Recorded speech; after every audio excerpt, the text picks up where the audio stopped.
ਵੀ ਜੇ ਬੌਲਦ ਜਿੱਤ ਜਾਣ ਤਾਂ ਵੀ ਉਹ ਲੜ ਪੈਂਦੇ ਸੀ, ਜੇ ਸਾਡੀ ਜੋੜੀ ਹਾਰ ਜਾਵੇ ਅਸੀਂ ਤਾਂ ਵੀ ਲੜ ਪੈਂਦੇ ਸੀਗੇ। ਇਹ ਇਸ ਤਰ੍ਹਾਂ ਉਹ ਜ਼ਿਕਰ ਕਰਦੇ ਨੇ। ਉਹ ਮੇਰਾ ਖਿਆਲ ਆ ਉਹ ਸਾਡੇ ਮੁਤਲਕ ਆ।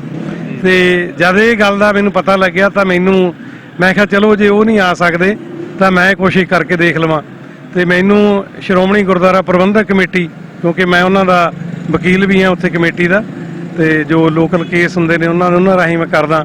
ਤੇ ਮੇਰਾ ਉਹ ਆਪ ਹੀ ਪਾਸਪੋਰਟ ਲੈ ਗਏ, ਮੇਰੀ ਵਾਈਫ ਦਾ, ਮੇਰੇ ਦੋਸਤਾਂ ਦਾ, ਤੇ ਮੈਨੂੰ ਕੋਈ ਦਿੱਕਤ ਨਹੀਂ ਆਈ। 2 ਮਹੀਨੇ ਬਾਅਦ ਵੀਜ਼ਾ ਲਵਾ ਕੇ ਮੇਰੇ ਘਰ ਸ਼੍ਰੋਮਣੀ ਕਮੇਟੀ ਵਾਲਿਆਂ ਨੇ ਦਿੱਤਾ।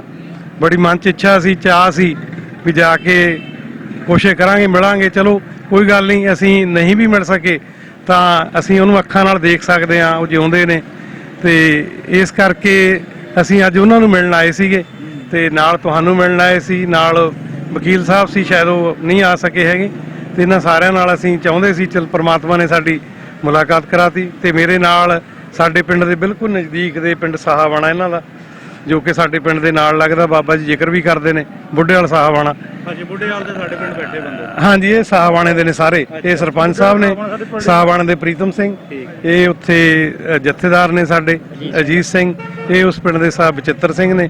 ਇਹ ਕਪੂਰਥਲੇ ਤੋਂ ਨੇ ਗੁਰਦੀਪ ਸਿੰਘ। ਅੱਛਾ, ਤੁਸੀਂ ਇਹ ਦੱਸੋ, ਇਹਨਾਂ ਨਾਲ ਵੀ ਗੱਲਬਾਤ ਆਪਾਂ ਕਰਦੇ ਹਾਂ। ਜਦੋਂ ਵੀਡੀਓ ਬਾਬੇ ਦੇ ਪਿੰਡ ਵਾਲਿਆਂ ਨੇ ਦੇਖੀ, ਉਹ ਫਿਰ ਸੁਣਿਆ ਸੀਗੇ ਪੂਰੇ ਪਿੰਡ ਦੇ ਬੱਚੇ ਦੇ ਮੋਬਾਈਲ 'ਚ ਆ ਗਈ ਸੀਗੀ। ਕੀ ਸੋਚਦੇ ਸੀਗੇ ਬਾਬੇ ਦੇ ਬਾਰੇ? ਅਸੀਂ ਉਹ ਵੀਡੀਓ ਇੱਕ ਵਾਰ ਨਹੀਂ ਦੇਖੀ ਤੇ ਹਜ਼ਾਰਾਂ ਵਾਰ ਉੱਥੇ ਦੇਖਦੇ ਨੇ।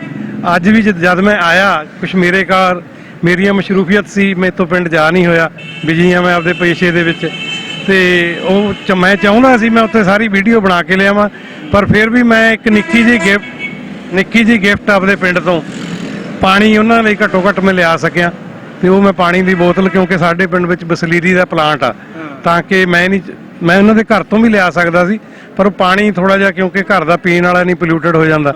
ਤੇ ਇਸ ਕਰਕੇ ਮੈਂ ਬਕਾਇਦਾ ਪਲਾਂਟ ਦਾ ਪਾਣੀ ਤਾਂ ਕਿ 5-7-10 ਦਿਨ ਆਪ ਪੀਣ, ਬੱਚਿਆਂ ਨੂੰ ਪੜਾਉਣ। ਉਹ ਮੇਰਾ ਇੱਕ ਨਿੱਕਾ ਜਿਹਾ ਉਹਨਾਂ ਦੇ ਨਜ਼ਰਾਨਾ ਜਿਹੜਾ ਮੈਂ ਤੁਹਾਨੂੰ ਭੇਟ ਕਰ ਕੀਤਾ।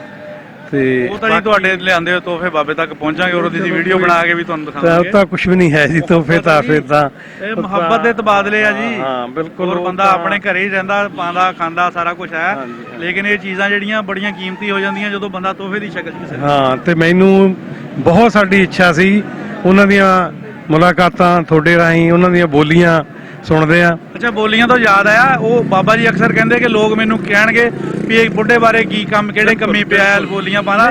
ਲੋਕਾਂ ਦੇ ਕੀ ਖਿਆਲ ਆਦਾ ਬੋਲੀਆਂ ਸੁਣ ਕੇ? ਨਹੀਂ, ਇਹ ਕੋਈ ਗੱਲ ਨਹੀਂ, ਕਿਉਂਕਿ ਅੱਜ ਕੱਲ ਜਿਹੜਾ ਕਹਿੰਦੇ ਸਿਆਣੇ ਤੇ ਨਿਆਣੇ ਦਾ ਜਿਹੜਾ ਮਾਈਂਡ ਆ ਇੱਕੋ ਜਿਹਾ ਹੋ ਜਾਂਦਾ ਹੁੰਦਾ।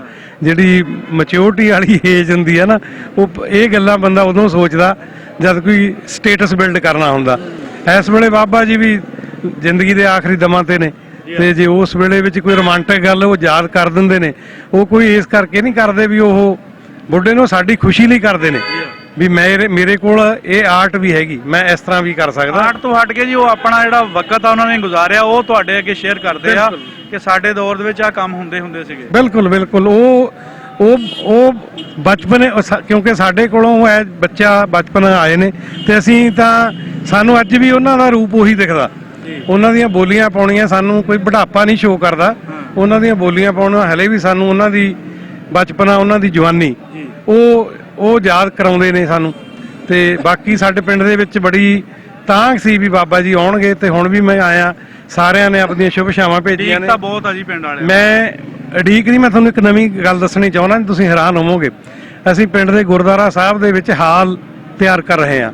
ਅੱਛਾ ਜੀ। ਤੇ ਉਹ ਹਾਲ ਅਸੀਂ ਆਪੇ ਮਿਲ ਕੇ ਪਿੰਡ ਦੇ, ਮੇਰੀ ਦਿਲੀ ਇੱਛਾ ਸੀ ਵੀ ਮੈਂ ਸ਼ਾਇਦ ਬਾਬਾ ਜੀ ਦਾ ਜੇ ਗੇੜਾ ਲੱਗ ਜਾਵੇ ਤਾਂ ਅਸੀਂ ਉਸ ਹਾਲ ਦਾ ਨੀਂਹ ਪੱਥਰ ਬਾਬਾ ਜੀ ਤੋਂ ਰਖਾਵਾਂਗੇ। ਉਹ 20-22 ਲੱਖ ਦੀ ਬਿਲਡਿੰਗ ਆ ਜਿਹੜੀ ਅਸੀਂ ਤਿਆਰ ਕਰ ਰਹੇ ਹਾਂ। ਤੇ ਮੈਨੂੰ ਆਸ ਸੀ ਵੀ ਮੇਰੀ ਗੱਲ ਪਿੰਡ ਵਾਲਿਆਂ ਨੇ ਮੰਨ ਵੀ ਲੈਣੀ ਆ। ਕੋਈ ਜਵਾਬ ਨਹੀਂ ਦਿੰਦਾ ਇਸ ਗੱਲ ਦਾ, ਕਿਉਂਕਿ ਅਸੀਂ ਪਿੰਡ ਦੇ ਜਿਹੜੇ ਅਸੀਂ ਆ ਬੜੇ ਸੈਕੂਲਰ ਕਿਸਮ ਦੇ ਲੋਕ ਆ। ਅੱਜ ਵੀ ਸਾਡੇ ਪਿੰਡ ਦੇ ਵਿੱਚ ਹਿੰਦੂ, ਮੁਸਲਮ, ਖੱਤਰੀ ਲੋਕ ਨੇ ਜਿਹੜੇ ਰਲ ਕੇ ਰਹਿੰਦੇ ਨੇ। ਬਹੁਤ ਹੀ ਖੁਸ਼ਹਾਲ ਪਿੰਡ ਆ ਬਾਬਾ ਜੀ ਦਾ।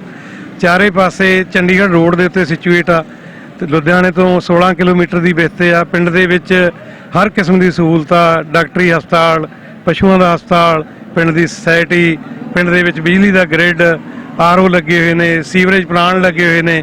ਸ਼ਹਿਰ ਹੀ ਬਣ ਗਿਆ ਬਿਲਕੁਲ। ਸ਼ਹਿਰ ਦਾ ਹਰ ਸਹੂਲਤ ਪਿੰਡ ਦੇ ਵਿੱਚ ਆ। ਕਹਿ ਲਓ ਵੀ ਸ਼ਹਿਰ ਦਾ ਹੀ ਮੱਲਾ ਆ। ਪਿੰਡ ਦੇ ਜਿੰਨੇ ਲੋਕ ਨੇ ਸਾਡੇ ਪਿੰਡ 'ਚ, ਤੁਸੀਂ ਹੈਰਾਨ ਹੋਵੋਗੇ ਵੀ ਅਸੀਂ ਸਰਬਸੰਮਤੀ ਨਾਲ ਪਿੰਡ ਦਾ ਸਰਪੰਚ ਬਣਾਇਆ। ਕੀ ਬਾਤ। ਮੇਰੇ ਪਿੰਡ ਤੇ ਮੈਨੂੰ ਮਾਣ ਆ। ਜਾਣੀ ਅੱਜ ਵੀ ਜੇ ਦੁਨੀਆ 'ਚ ਕਹੇ ਵੀ ਮੈਨੂੰ ਪੁੱਛੇ ਤੁਸੀਂ ਕਿਸ ਨੂੰ, ਮੈਂ ਕਹੂੰ ਮੈਂ ਪਿੰਡ ਨੂੰ ਪਿਆਰ ਕਰਦਾ। ਤੇ ਉਹ ਲੋਕਾਂ ਨੇ ਕਿਹਾ ਵੀ ਜਿਸ ਨੂੰ ਇਹ ਕਹਿ ਦਿੰਦੇ ਨੇ ਉਹ ਠੀਕ ਆ, ਤੇ ਜਿਹਨੇ ਖੜਨਾ ਹੀ ਸੀ ਖੈਰ ਉਹਨਾਂ ਨੇ ਅਸੀਂ ਕਹਿਤਾ, ਤੇ ਉਹ ਸਾਰੀ ਪੰਚਾਇਤ, ਸਾਰਾ ਸਰਪੰਚ, ਜਿੱਥੇ ਕਿ 20-20 ਲੱਖ ਰੁਪਈਆ ਸਾਡੇ ਪਹਿਲਾਂ ਸਰਪੰਚੀ ਦੀ ਚੋਣ ਦਾ ਲੱਗਦਾ ਸੀਗਾ, ਤੇ ਉਹ ਸਰਬਸੰਮਤੀ ਨਾਲ ਬਣਿਆ। ਤੇ ਕੋਈ ਪਿੰਡ ਦੇ ਵਿੱਚ ਕਿਸੇ ਕਿਸਮ ਦਾ ਬਹੁਤ ਪਿੰਡ ਦੇ ਵਿੱਚੋਂ ਕਾਫੀ ਤੁਹਾਡੇ ਪਿੰਡ ਦਾ ਬਹੁਤ ਇਤਫਾਕ ਆ ਜੀ। ਹਾਂ, ਇਹਦਾ ਮਤਲਬ ਕਿ ਜਿਹੜਾ ਪਿੰਡ ਤੁਸੀਂ ਸਰਬਸੰਮਤੀ ਦੇ ਨਾਲ ਆਪਣਾ ਮੰਤਖਬ ਕਰ ਲੈਂਦੇ ਹੋ। ਬਿਲਕੁਲ ਜੀ, ਬਹੁਤ ਉਹਨਾਂ ਦਾ ਇਲੈਕਸ਼ਨ ਹੋਵੇ ਸਰਪੰਚੀ ਦਾ ਜਾਂ ਦੂਸਰਾ, ਬਿਲਕੁਲ ਲੜਾਈਆਂ ਜੀ। ਡੰਡੇ ਚੱਲਦੇ ਆ। ਸਾਡੇ ਨਾਲ ਦੇ ਪਿੰਡ ਨੇ ਜੀ, ਉੱਥੇ ਕੁਝ ਹੁੰਦਾ, ਪਰ ਪਿੰਡ ਬਹੁਤ ਪੜ੍ਹਿਆ ਲਿਖਿਆ। ਕਾਫੀ ਲੜਕੇ ਨੇ ਜਿਹੜੇ ਵਿਦੇਸ਼ਾਂ 'ਚ ਨੇ, ਪਿੰਡ 'ਚੋਂ ਗਏ ਨੇ। ਪਿੰਡ 'ਚੋਂ 5-4 ਲੜਕੇ ਲੜਕੀਆਂ ਡਾਕਟਰ ਬਣ ਚੁੱਕੇ ਨੇ। ਮੇਰੀ ਬੇਟੀ ਵੀ ਉਹਨਾਂ 'ਚ ਸ਼ਾਮਲ ਆ। ਬਾਕੀ ਹੋਰ ਪਿੰਡ ਦੇ ਵਿੱਚੋਂ ਅੱਛੀਆਂ ਪੋਸਟਾਂ ਦੇ ਉੱਤੇ ਲੋਕ ਨੇ, ਤੇ ਕਾਫੀ ਖੁਸ਼ਹਾਲ ਪਿੰਡ ਆ। ਕੋਈ ਧੜੇਬੰਦੀ ਨਹੀਂ, ਕੋਈ ਪਾਰਟੀਬਾਜ਼ੀ ਨਹੀਂ। ਬਾਕੀ ਬਾਬਾ ਜੀ ਦਾ ਜਿਹੜਾ ਘਰ ਸੀ ਉਹਦਾ ਗੇਟ ਹੈ ਜਿੱਤੇ ਹਲੇ ਵੀ ਪਿਆ। ਅੱਛਾ। ਉਹ ਘਰ ਅਲਾਟ ਹੋ ਗਿਆ ਕਿਉਂਕਿ ਵੈਕਿਊ ਪ੍ਰਾਪਰਟੀ ਹੋ ਗਈ। ਉਹ ਵੈਕਿਊ ਪ੍ਰਾਪਰਟੀ ਕਰਕੇ ਉਹ ਫਿਰ ਪਹਿਲਾਂ ਕੁਛ ਚਿਰ ਉੱਥੇ ਪਟਵਾਰਖਾਨਾ ਰਿਹਾ, ਫਿਰ ਉਸ ਤੋਂ ਬਾਅਦ ਉਹ ਘਰ ਆ ਜਿਹੜਾ ਉੱਥੇ ਨਾਲ ਦਿਆਂ ਨੂੰ ਅਲਾਟ ਕਰਤਾ ਗਿਆ। ਉਹਦੀਆਂ ਮੈਂ ਪਹਿਲਾਂ ਫੋਟੋਆਂ ਹੀ ਭੇਜ ਚੁੱਕਿਆ। ਉਹ ਵਿਹੜਾ 4 ਦੀਵਾਰੀ ਕੀਤੀ ਹੋਈ ਆ, ਤੇ ਗੇਟ ਆ ਜਿਹੜਾ ਇਹਨਾਂ ਦਾ ਪੁਰਾਣਾ, ਉਹ ਗੇਟ ਹੈ ਜੋ ਉੱਥੇ ਪਿਆ। ਜੋ ਨਾਲ ਗੁਆਂਢੀ ਹੁੰਦੇ ਸੀ ਉਹ ਵੀ ਉਹਨਾਂ ਦੇ ਘਰ ਮੌਜੂਦ ਨੇ। ਪਿੰਡ ਦੀ ਜਿਹੜਾ ਨਕਸ਼ਾ ਸਿਚੁਏਸ਼ਨ ਆ ਉਹ ਸੇਮ ਆ। ਡਿਵੈਲਪਮੈਂਟ ਹੋ ਗਈ ਆ, ਨਾਲੀਆਂ ਗਲੀਆਂ ਬਣ ਗਈਆਂ, ਲੋਕਾਂ ਨੇ ਘਰ ਅੱਛੇ ਪਾ ਲਏ, ਪਰ ਬੀਆਂ ਹਲੇ ਵੀ ਉਹੀ ਨੇ, ਰਸਤੇ ਹਲੇ ਵੀ ਉਹੀ ਨੇ, ਗੁਰਦੁਆਰੇ ਦੀ ਜਗ੍ਹਾ ਵੀ ਉਹੀ ਆ। ਤੇ ਇਸ ਕਰਕੇ ਜੋ ਬਾਬਾ ਜੀ ਯਾਦ ਕਰਦੇ ਸੀ, ਰਾਣੀ ਤਲਾਅ, ਉਹ ਸਭ ਚੀਜ਼ਾਂ ਐਜ ਇਟ ਇਜ਼ ਮੌਜੂਦ ਨੇ। ਕਿਉਂਕਿ ਜੇ ਸਾਲਾਂ ਦੀ ਗਿਣਤੀ ਕਰੀਏ ਤਾਂ 72 ਸਾਲ ਗਿਣ ਲੈਂਦੇ ਆਜ਼ਾਦੀ ਨੂੰ ਜਾਂ ਪਾਰਟੀਸ਼ਨ ਨੂੰ, ਸੌਰੀ, ਪਰ ਸਮਾਂ ਕਰੀਏ ਤਾਂ ਸਾਨੂੰ ਲੱਗਦਾ ਵੀ ਕੱਲ ਦੀਆਂ ਗੱਲਾਂ ਨੇ, ਕੱਲ ਦੀਆਂ ਗੱਲਾਂ ਨੇ। ਹੋਰ ਜੀ ਬਿਲਕੁਲ ਜੀ। ਇਹਦਾ ਬਾਬਾ ਜੀ ਅੱਜ ਵੀ ਕਹਿੰਦੇ ਕਿ ਮੈਨੂੰ ਪਿੰਡ ਛੱਡ ਦਿਓ, ਮੈਂ ਚੱਲ ਜਾਊਂਗਾ ਆਪਣੇ ਘਰ, ਕਿਉਂਕਿ ਉਹਨਾਂ ਦੇ ਉੱਥੇ ਉਹ ਸਕੈਚ ਜਿਹੜੇ ਨਾ ਉਹ ਮਾਈਂਡ 'ਚ ਨੇ ਉਹਨਾਂ ਦੇ ਮਾਈਂਡ 'ਚ ਆ। ਅਸੀਂ ਤਾਂ ਬਾਗਿਓ ਲੈ ਜਾਾਂਗੇ ਜੀ, ਬਾਬਾ ਜੀ ਕਿਰਾਂ ਮਿਲ ਜਵੇ। ਅਸੀਂ ਹੋਰ ਵੀ ਜੋ ਉਹਨਾਂ ਦੇ ਪੂਰੇ ਕਰਨ ਵਾਲੀਆਂ ਗੱਲਾਂ ਨੇ ਅਸੀਂ ਪੂਰੀਆਂ ਕਰਾਂਗੇ, ਤੇ ਉਹਨਾਂ ਦੀ ਜਿਹੜੀ ਇੱਛਾ ਪਰਮਾਤਮਾ ਕਰੇ ਵੀ ਉਹਨਾਂ ਨੂੰ ਜ਼ਿੰਦਗੀ ਦੇ ਵਿੱਚ ਮੌਕਾ ਮਿਲੇ ਸਾਡੇ ਪਿੰਡ ਆਉਣ ਦਾ। ਤੇ ਅਸੀਂ ਤਾਂ ਢੋਲ ਬਾਜੇ ਨਾਲ ਬਾਬਾ ਜੀ ਨੂੰ, ਬਹੁਤ ਸਾਰੇ ਸਾਡੇ ਦੋਸਤ ਪੁੱਛਦੇ ਆ ਕਿ ਬਾਬੇ ਦਾ ਵੀਜ਼ਾ ਲੱਗਾ ਕਿ ਨਹੀਂ ਲੱਗਾ, ਬਾਬੇ ਦਾ ਵੀਜ਼ਾ ਕਿਉਂ ਨਹੀਂ ਲੱਗਦਾ। ਉਹਦੀ ਵਜ੍ਹਾ ਇਹੀ ਹੈ ਕਿ ਜਿਹੜੇ ਕੋਈ ਡਾਕੂਮੈਂਟਸ ਆ ਉਹ ਕੰਪਲੀਟ ਨਹੀਂ ਹੋ ਰਹੇ, ਕੁਝ ਦਾਣੇ ਪਾਣੀ ਦੀ ਗੱਲ ਹੁੰਦੀ ਆ। ਬਾਕੀ ਅਸੀਂ ਪੁੱਛਣਾ ਚਾਹਾਂਗੇ ਜੀ, ਤੁਹਾਡੇ ਕੋਲ ਕਰਤਾਰਪੁਰ ਸਾਹਿਬ ਦਾ ਲਾਂਘਾ ਖੋਲ੍ਹਿਆ, ਇਮਰਾਨ ਖਾਨ ਸਾਹਿਬ ਨੇ ਇੱਕ ਬਹੁਤ ਬੜਾ ਕਦਮ ਚੱਕਿਆ, ਇਹਦੇ ਬਾਰੇ ਕੀ ਕਹਿਣਗੇ ਉਹ?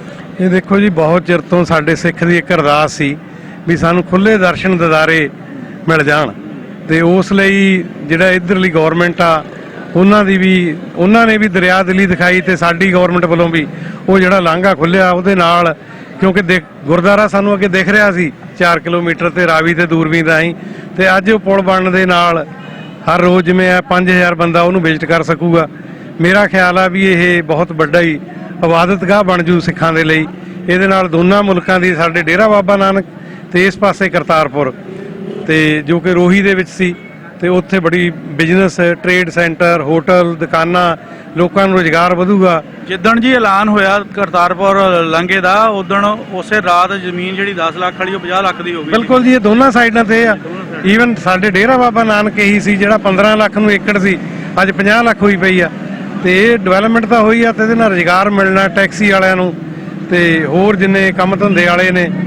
ਅੱਛਾ, ਤੁਸੀਂ ਕਿਹਾ ਜੀ ਸਾਡੀਆਂ ਬੜੀਆਂ ਪੁਰਾਣੀਆਂ ਅਰਦਾਸਾਂ ਜਿਹੜੀਆਂ ਪੂਰੀਆਂ ਹੋਈਆਂ, ਤੇ ਇਹ ਅਰਦਾਸਾਂ ਵੀ ਅੱਲਾਹ ਪਾਕ ਨੇ ਪੂਰੀਆਂ ਕਰ ਦਿੱਤੀਆਂ, ਲੇਕਿਨ ਯੂਥ ਜਿਹੜੀ ਤੁਹਾਡੀ, ਉਹਨਾਂ ਦੇ ਦਰਮਿਆਨ, ਤੁਸੀਂ ਵਕੀਲ ਹੋ, ਮੈਂ ਤੁਹਾਡੇ ਕੋਲ ਸਵਾਲ ਕਰਦਾ ਜੀ, ਤੁਸੀਂ ਬਿਹਤਰ ਤਰੀਕੇ ਨਾਲ ਉਹਦਾ ਜਵਾਬ ਦੇ ਸਕਦੇ ਹੋ ਕਿ ਇਹ ਜਿਹੜਾ ਪ੍ਰੋਪੇਗੈਂਡਾ ਬਣਾਇਆ ਗਿਆ ਕਿ ਜਿਹੜਾ ਬੰਦਾ ਪਾਕਿਸਤਾਨ ਚਲਾ ਗਿਆ ਉਹਦਾ ਦੂਸਰੇ ਕਿਸੇ ਮੁਲਕ ਦੇ ਵਿੱਚ ਵੀਜ਼ਾ ਨਹੀਂ ਲੱਗਦਾ, ਤੁਸੀਂ ਇਹਨੂੰ ਕਿਸ ਨਜ਼ਰ ਨਾਲ ਦੇਖਦੇ ਹੋ? ਇਹ ਹਕੀਕਤ ਕੀ ਆ?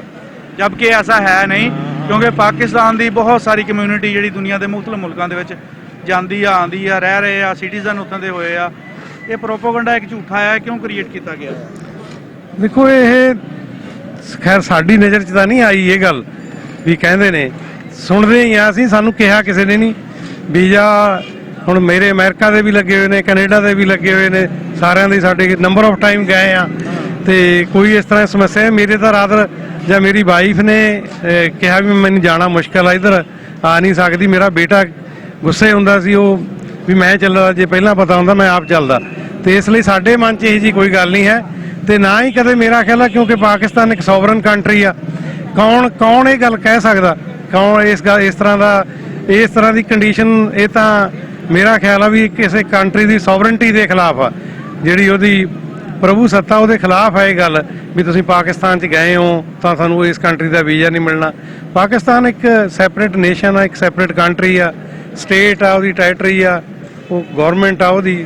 ਤੇ ਇਹ ਕੋਈ ਐਵੇਂ ਫਜ਼ੂਲ ਦੀ ਇਹ ਪ੍ਰਾਪੇਗੰਡਾ, ਇਹਦਾ ਕੋਈ ਮਤਲਬ ਨਹੀਂ। ਮੇਰਾ ਨਹੀਂ ਖਿਆਲ ਅੱਜ ਤੱਕ ਕਿਸੇ ਬੰਦੇ ਦਾ ਵੀਜ਼ਾ ਤੇ ਇਹ ਸਟੈਂਪ ਲੱਗੀ ਹੋਵੇ ਤੁਸੀਂ ਗਏ ਹੋ।